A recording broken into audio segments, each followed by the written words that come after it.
Hello guys, welcome back to our channel. Myself Sandeep sir. I will take care of your chemistry, engineering chemistry. Guys, total 6 module जिसमें कि the first module हम लोग start कर रहे हैं आज. That is the atomic and molecular structure. ठीक है, एटॉमिक एंड मॉलिक्यूलर स्ट्रक्चर पहला मॉड्यूल है, थोड़ा सा बड़ा है. यहाँ पे डिटेल में पढ़ेंगे हम लोग what is the structure of atom, what is the structure of actually what are different atomic models, और जहाँ पे subatomic particles, the term related to the atom, atomic number, atomic mass number, क्या है proton, क्या है neutron, क्या है electron. ठीक है, all the things, what is nucleus also, that will going to learn over here. ठीक है, सो आज शुरू करते हैं. आज के वीडियो में हम लोग first of all will start with the introduction part, जहां पे हम लोग डाल्टन्स एटॉमिक थियरी पढ़ेंगे. उसके बाद will going to focus on Rutherford atomic model. Okay guys, तो शुरू करते हैं फिर आज का वीडियो, जहां पे स्ट्रक्चर ऑफ एटम पढ़ेंगे हम लोग. ठीक है, एग्जैक्टली एटम का क्या स्ट्रक्चर है, सब एटॉमिक पार्टिकल्स क्या है, everything will going to see over here. ठीक है, now first that is Dalton's atomic theory. Introduction part से ही शुरू करते हैं.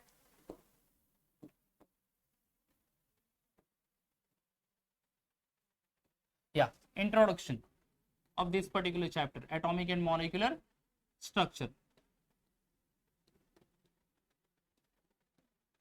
See guys, here first of all we'll go for the Dalton's atomic theory. Guys, आपने ये 11th में भी पढ़ा होगा Dalton's atomic theory. आपने डाल्टन्स एटॉमिक थियरी 9th-10th में भी आपने लर्न किया होगा. उसी को वापस से रिकॉल करते हैं और उसी के ऊपर से फिर रदरफोर्ड ने एग्जैक्टली क्या वर्क किया है, what actually the work done by the Niels Bohr's to explain his atomic model, ये सारी चीजें डिस्कस करेंगे हम लोग. ठीक है, सो शुरू करते हैं. First of all that is Dalton's atomic theory.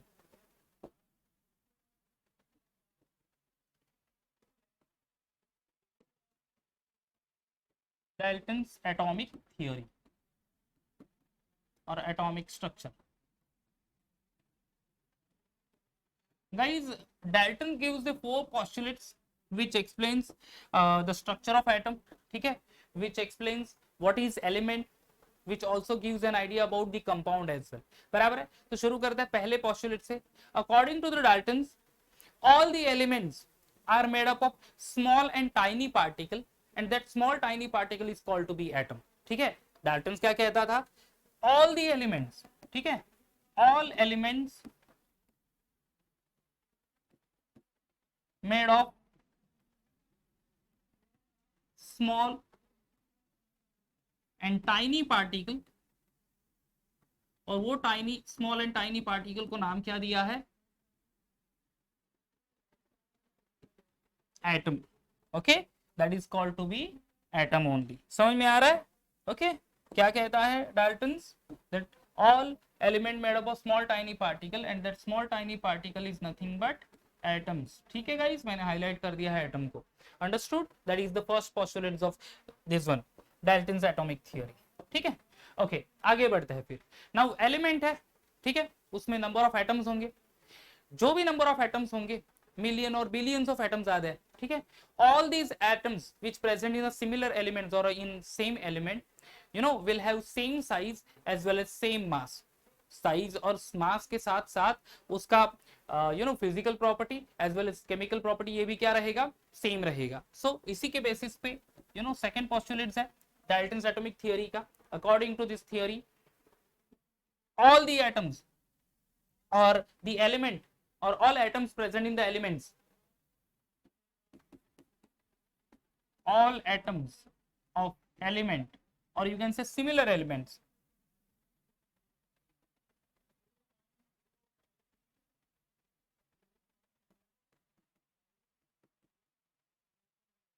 similar elements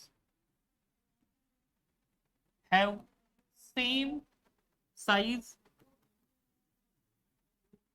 as well as mass and also have same properties, that is physical properties as well as chemical properties. ठीक है, अगर कोई सिमिलर एलिमेंट है, समझ लो ये एक एलिमेंट है, consider करो कि आयन का रॉड है. बराबर है, अब ये आयन रॉड है तो आयन एलिमेंट हम लोग कहेंगे सिंपली. इसमें नंबर ऑफ आयन एटम रहेंगे, Fe एटम्स, नंबर ऑफ रहेंगे बिलियंस ऑफ Fe एटम्स. बराबर है, उसमें जो भी एटम्स है इन दैट आयन एलिमेंट, उसका साइज सेम रहेगा, mass भी सेम रहेगा. Each and every atoms in this iron rod will have same size as well as same mass. At the same time, जो प्रॉपर्टीज रहेंगी, property यानी physical properties, atomic number, atomic mass number, density, okay, melting point, boiling point, ये सारे physical property. Chemical property, reactivity with say element like compound like oxygen, CO2, या फिर other say acids और alkali, okay, that is called to be chemical property. So physical property as well as chemical property of the element which come from or the atom which come from similar element will be same only. समझ में आ रहा है? So atoms of the similar element have same size and mass, at the same time having same physical as well as chemical property. Atoms of different element क्या रहेंगे? Atoms of different elements have different size and mass. ठीक है, mass size दोनों अलग अलग, at the same time have different properties and have different properties. समझ में आ गया? तो अगर मैं समझ लो ये दो डिफरेंट एलिमेंट ले रहा हूं, this is iron rod, this is silver rod, बराबर है. तो ये आयरन रॉड में नंबर ऑफ आयन एटम क्या रहेंगे? सारे के सारे ion atom same. Silver rod में जो ion silver rod silver element होंगे, सॉरी एटम्स होंगे, वो भी सारे सेम. बट अगर मैं ये दोनों को कंपेयर कर लूं as a iron and as a silver, दोनों की प्रॉपर्टीज क्या होंगी? डिफरेंट एलिमेंट के different atoms having different properties, size अलग, मास अलग, एटॉमिक नंबर अलग, एटॉमिक मास नंबर अलग, melting point, boiling point, other chemical property, all will be different only. समझ में आ गया? So simply atoms of similar element have similar size and shape, atoms of different element have different size and shape. Understood? समझ में आ गया guys? ठीक है, आगे बढ़ गए फिर. The next postulates, that is the third one, that the atom cannot be destroyed or say cannot be divided or cannot be formed. That is the third postulate. Atom cannot be destroyed or formed or cannot be divided. ठीक है, that was given by the Dalton's atomic theory. कहा है कि atom ना तो destroy कर सकते हैं, ना तो वो फॉर्म कर सकते हैं, ना तो वो डिवाइड कर सकते हैं. बराबर है. अब डाल्टन्स ने एलिमेंट क्या है, व्हाट इज एटम, वो भी कहा. वो एटम फॉर्म हो सकता है या नहीं हो सकता, डिस्ट्रॉय हो रहा है या नहीं हो रहा, ओके, डिवाइड हो रहा है या नहीं हो रहा, that is also given over there. Dalton's ने कंपाउंड कैसे फॉर्म हो रहा है, that is also given over there. ठीक है, Dalton's also gives how the compounds are formed.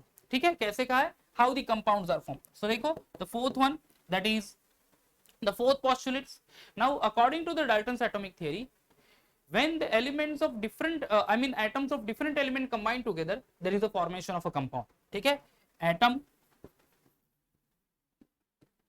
of different element combine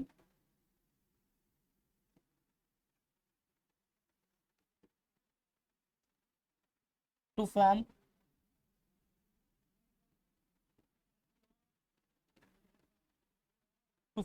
compounds. ठीक है, अगर दो एलिमेंट है, उसके जो दोनों एटम्स अगर कंबाइन होंगे या फिर दो या दो से ज्यादा एटम्स कंबाइन होंगे in a fix ratio, there will be a formation of a substance and that is called to be a compound as well. उसको क्या कहेंगे हम लोग, कंपाउंड कहेंगे. ठीक है, सो ये टोटल 4 पोस्टुलेट्स है डाल्टन्स एटॉमिक थ्योरी के. क्या कहा है, सी डाल्टन्स एटॉमिक थ्योरी में पहली चीज तो ये है कि जो भी एलिमेंट में जो स्मॉलेस्ट पार्टिकल है, उस स्मॉलेस्ट पार्टिकल को क्या कहा जाएगा, एटम कहा जाएगा. That smallest particle is called to be what, that is called to be atom only. समझ में आ रहा है, that smallest particle is called to be atom. Understood? Okay, अगर एलिमेंट है, नंबर ऑफ एटम्स रहेंगे, उसमें नंबर ऑफ एटम्स जो भी है सेम होंगे in terms of their size, in terms of their mass, they will remain same only. बराबर है.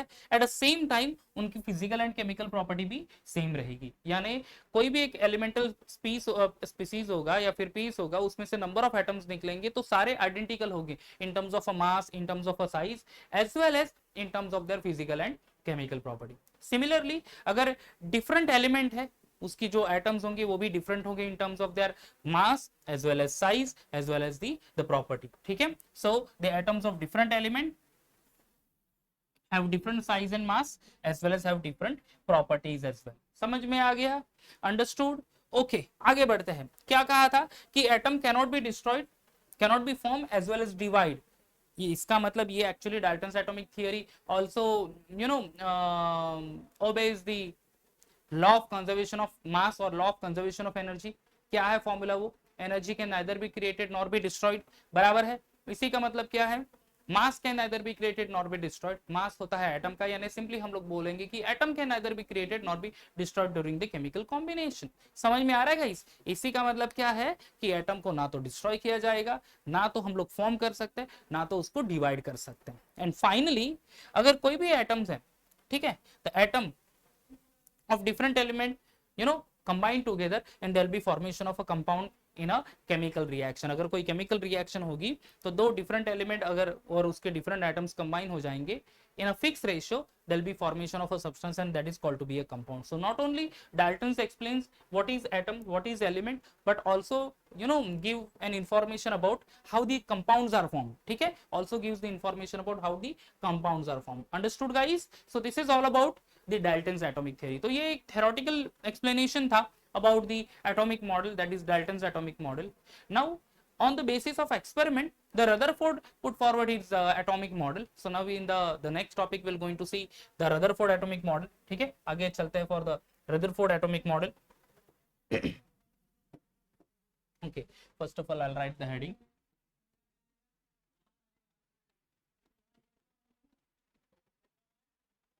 Rutherford atomic model।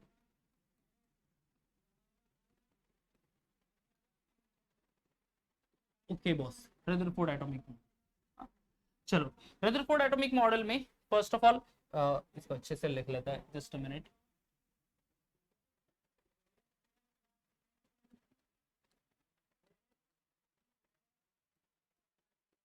या रदरफोर्ड एटॉमिक मॉडल। चलो, अब रदरफोर्ड एटॉमिक मॉडल, इसमें तीन हम लोग चीजें कॉन्सेंट्रेट करेंगे। पहला तो उसका कंस्ट्रक्शन, एग्जैक्टली किस तरह से वो एक्सपेरिमेंट किया था। सेकेंडली हम लोग उस on the basis of experiment, ठीक है, on the basis of overall setup क्या ऑब्जर्व किया था रदरफोर्ड ने। एट द सेम टाइम हम लोग finally based on the observation उन्होंने क्या कंक्लूड किया था, क्या कंक्लूजन निकाला था actually about his atomic model. तो ये तीन चीजों के ऊपर फोकस करने वाले क्या है? कंस्ट्रक्शन, सेकेंडली ऑब्जर्वेशन, और तीसरा क्या है गाइस? कंक्लूजन। तीसरा क्या है? कंक्लूजन। ठीक है, तो शुरू करते हैं फिर। The first of all construction, जहां पे हम लोग डायग्रामेटिकल प्रेजेंटेशन देखेंगे of Rutherford atomic model. Diagram draw करूंगा यहाँ पे एंड बेस्ड ऑन डायग्राम समझने की कोशिश करेंगे कि what is this Rutherford atomic model is all about. ठीक है, so we'll start with the first point, that is construction।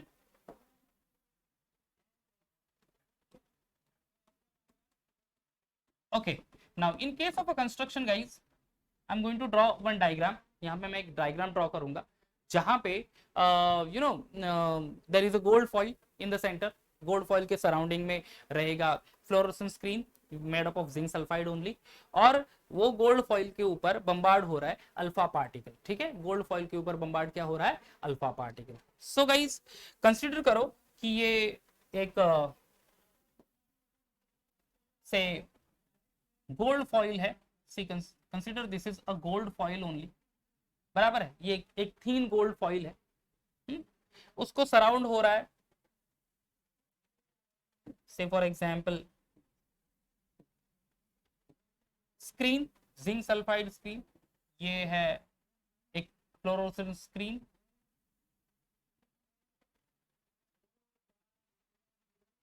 थोड़ा सा रॉन्ग हो गया, इसको थोड़ा सा करेक्ट कर लेते हैं, या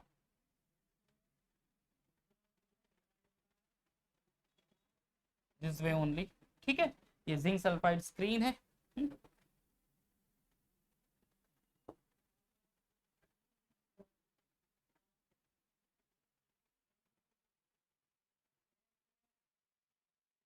okay boss, please try to understand कि ये एक अच्छा डायग्राम है guys.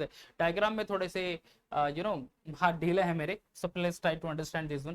This is zinc sulphide screen surrounded by that gold foil only, okay. और यहाँ पे एक रहेगा lead block, this is lead block, और यहीं पे मैं ऐसे बम्बार्ड कर लेता हूँ, एंड हियर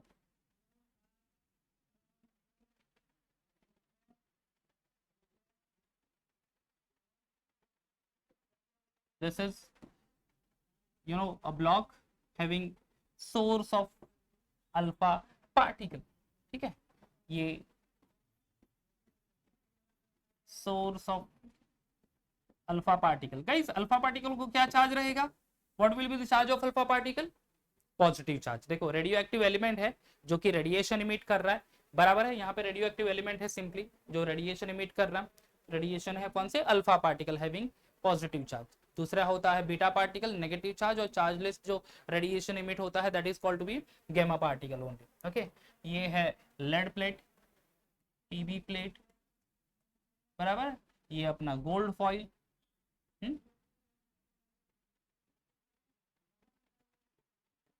और ये फ्लोरोसेंट स्क्रीन।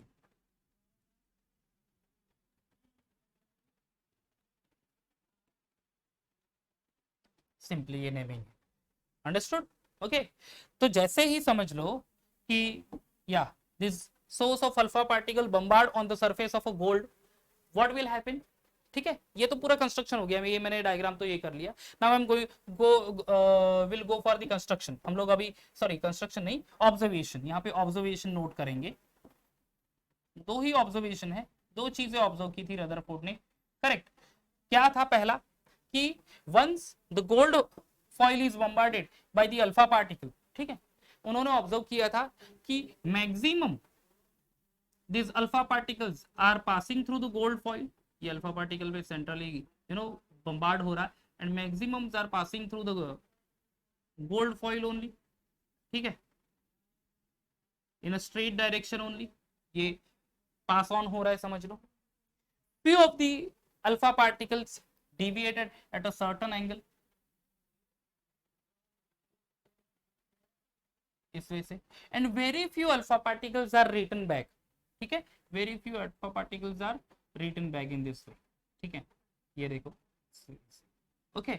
सो या फिर bounce back at an angle of 90 degree, समझ लो ये पूरा ऐसे ले लूंगा मैं, एंड देन 90 डिग्री पे रिबाउंड हुआ लाइक दिस वे, आप इमेजिन कर लो। तो क्या हो रहा है यहाँ पे कि मैक्सिमम पार्टिकल पास ऑन हो गए, फ्यू ऑफ द पार्टिकल्स एक सर्टेन डायरेक्शन में डिफ्लेक्ट हुए, और few of the very few particles कुछ रिबाउंड हो गए, वापस आ गए, या फिर एक कम डायरेक्शन में डिविएट हो। Based on this only sorry based on this only उन्होंने अपना कंक्लूजन रखा, ठीक है। रदरफोर्ड ने क्या रखा? अपना कंक्लूजन रखा कि एग्जैक्टली क्या हुआ था, या फिर क्या है exactly atom. So that is based on that two observations, ठीक है। क्या हुआ था गाइस? रदरफोर्ड ने बम्बार्ड किया था gold foil with the help of source of alpha beam, बराबर है। बम्बार्डमेंट से दो उन्होंने पॉइंट नोट किए कि मैक्सिमम लाइट या फिर alpha rays, alpha beam passing through the gold foil, and few deflected at a certain angle, and very few actually coming back to the angle of 90 degree, और based on this only, okay, उन्होंने अपना conclusion रखा। So we'll go on the next slide. So we'll write over here the conclusion of Rutherford atomic model.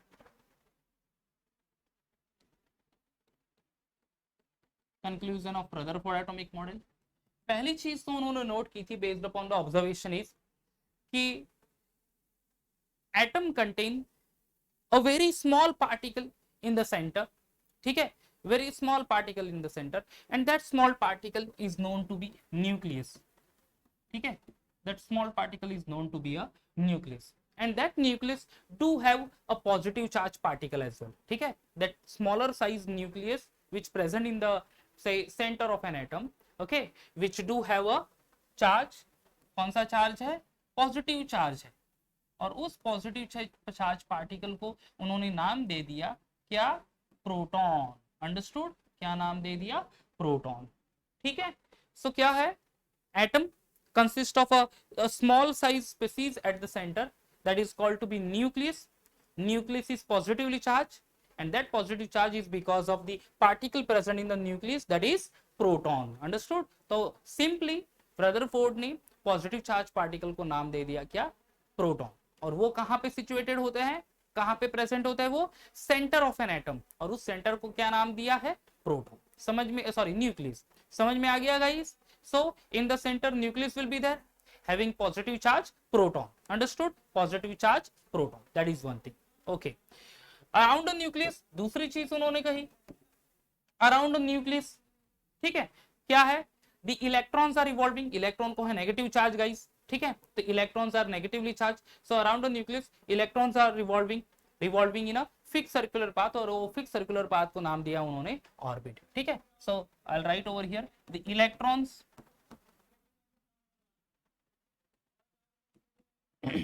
revolve. Okay, electrons revolve around the nucleus. Electron revolve around the nucleus in an orbit. Okay, in a fixed circular path, and that fixed circular path is called to be orbit only. तो पहली चीज तो nucleus in the center, which is very small in size, having positive charge particle called to be proton, and around the nucleus the negatively charged electrons are revolving in a fixed circular path, and that fixed circular path is called to be orbit only. समझ में आ गया? Okay, चलो आगे बढ़ते हैं. दूसरी चीज उन्होंने नोट की है, that is atom is electrically neutral. Atom is neutral species, कोई चार्ज नहीं है उनको. ओके, एटम को ना तो कोई पॉजिटिव चार्ज है ना तो नेगेटिव चार्ज है. अब वो पॉजिटिव और नेगेटिव चार्ज क्यों नहीं है? Why atom is electrically neutral? Because the number of a proton, ठीक है, here the number of protons are exactly equal to number of electrons. Understood? क्या है भाई? Number of a protons are exactly equal to number of electrons in an atom. जितने proton होंगे in the centre, in the nucleus only, the same number of electrons are revolving around the nucleus. Proton को होता है positive charge. समझ लो कोई atom है जहां पे 4 प्रोटॉन है, तो उसके सराउंडिंग में, यानी उसके surrounding the nucleus of that say atom having 4 proton, 4 electron revolve होंगे. 4 प्रोटॉन यानी 4 पॉजिटिव चार्ज, 4 इलेक्ट्रॉन यानी 4 say what you can say negative charge. 4 positive charge will neutralize the 4 negative charge. क्या हो जाएगा? Electrically neutral. न्यूट्रलिटी आ जाएगी. So a pure atom is always neutral in nature. It is always electrically neutral in nature due to the reason of equal number of a proton and equal number of electron present in an atom. समझ में आ गया guys?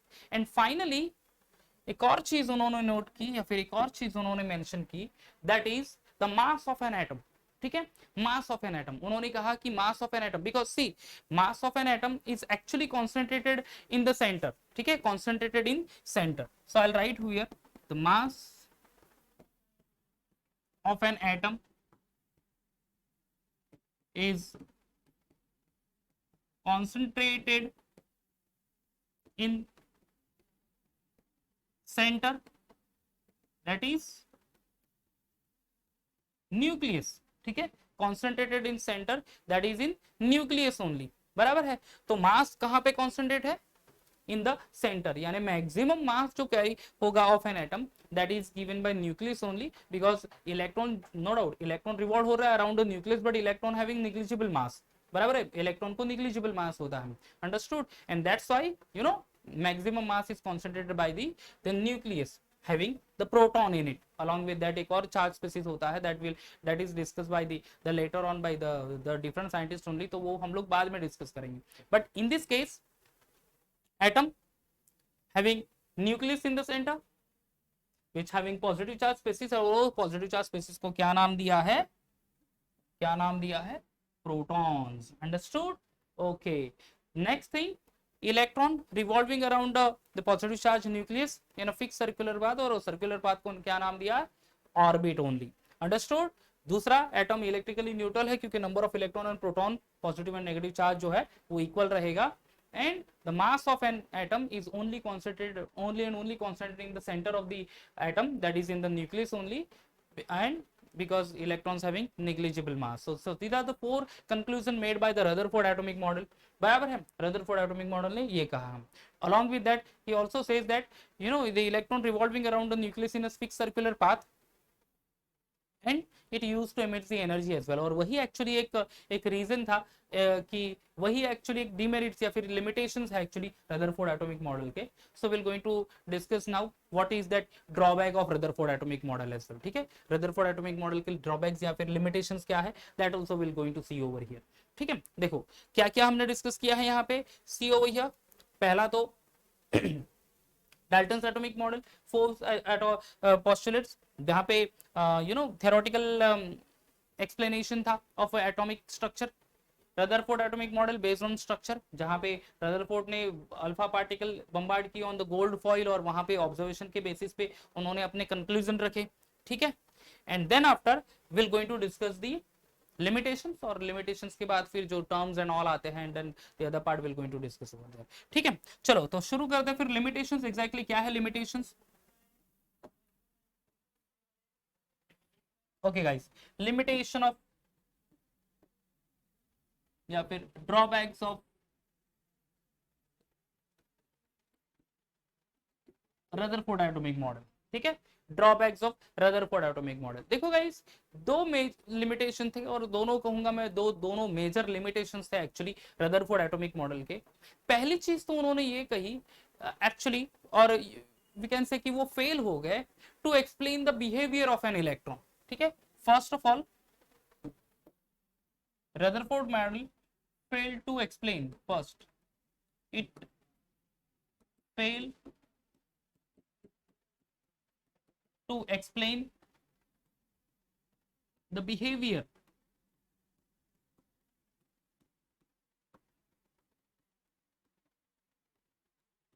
ठीक है, behaviour of electron.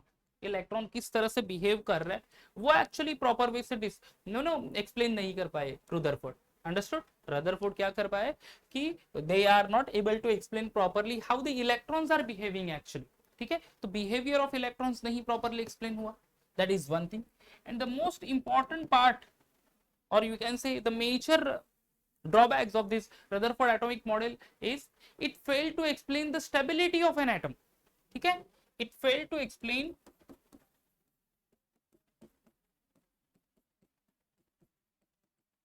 the stability of an atom. Stability of an atom. Atom वो perfectly stable है. Okay, ये explain नहीं कर पाया. क्यों नहीं कर पाया? Let's see. See here, consider करो कि दिस इज द न्यूक्लियस. ये जो येलो पार्ट है ये न्यूक्लियस है किसी एटम का. ठीक है, ओके. अब ये एक्चुअली थोड़ा बड़ा हो जाएगा, छोटा करना पड़ेगा मुझे. से दिस या चलो, ये न्यूक्लियस है. Now I am going to take the consideration of this one, that is the electrons और circular path. According to the Rutherford atomic model, the electrons are revolving in a fixed circular path, that is orbit, and during the revolution it do accelerate as well. Okay, during the revolution जैसे revolve हो रहा है वो accelerate भी हो रहा है, and during the acceleration only it used to emit certain amount of energy. ठीक है, emission of radiation भी है वहां पे. ठीक है, यानी some sort of energy to release by the electron. तो उनका मानना था कि electrons revolve हो रहे हैं in a fixed circular path around the nucleus, और जैसे जैसे वो revolve होते जा रहा है, ठीक है, वो क्या हो रहा है, कुछ एनर्जी एमिट कर रहा है, और एक सर्टेन टाइम के बाद एक there will be a loss in energy by the electron only, and that's why this electrons are going to attracted towards the nucleus. ठीक है, electrons are going to attracted towards the nucleus.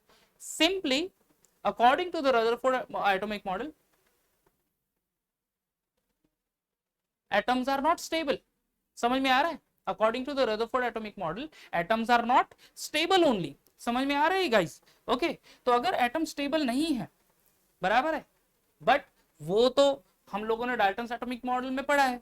क्या पढ़ा है? Let's see what we studied over here in Dalton's atomic model, that atom can neither be destroyed nor formed or divide.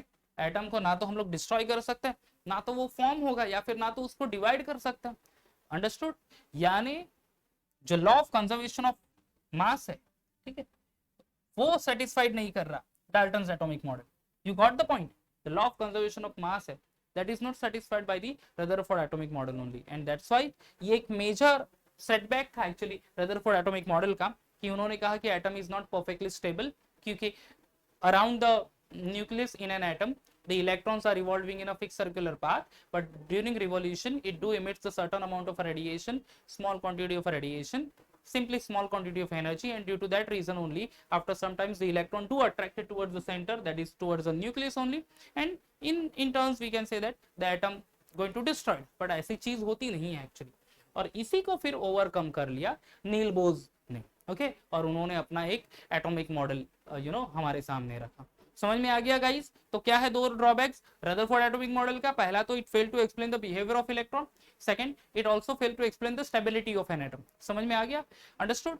Okay, so guys Niels Bohr's atomic model that will going to see in the next video only. आज के लिए हमने पहला ही video है हमारा जहां पे हमने atomic and molecular structure start किया, जहां पे हमने इंट्रोडक्शन पार्ट में डाल्टन्स एटॉमिक थियरी पढ़ी एंड रदरफोर्ड को डिटेल एक्सप्लेन कर लिया, जिसमें कंस्ट्रक्शन क्या है, व्हाट इज द ऑब्जर्वेशन, और उसके कंक्लूजन क्या है, और उसके ड्रॉबैक्स क्या है, ये भी हमने 4 पॉइंट यहाँ पे डिस्कस कर लिए। इन the next video guys we'll going to see the Neil Bohr atomic model, जहां पे हमने Neil Bohr exactly क्या किस तरह से ओवरकम किया है, what are the postulates of Neil Bohr atomic model, ठीक है, उसके भी ड्रॉबैक्स है, और उसी के साथ the terms related to these atoms and all, that is atomic number, nucleons, what is this one proton, या फिर what is atomic mass number, okay, and what is neutron also, that also we'll going to discuss over there only। ठीक है guys, so next video तक बने रहेगा हमारे साथ। Video अगर अच्छा लगा होगा तो गाइज लाइक कर दीजिएगा, चैनल को सब्सक्राइब नहीं किया होगा तो सब्सक्राइब कर दीजिएगा, वीडियो अपने फ्रेंड के साथ, अपने रिलेटिव के साथ शेयर कीजिएगा guys. Till the next video, bye bye and take care.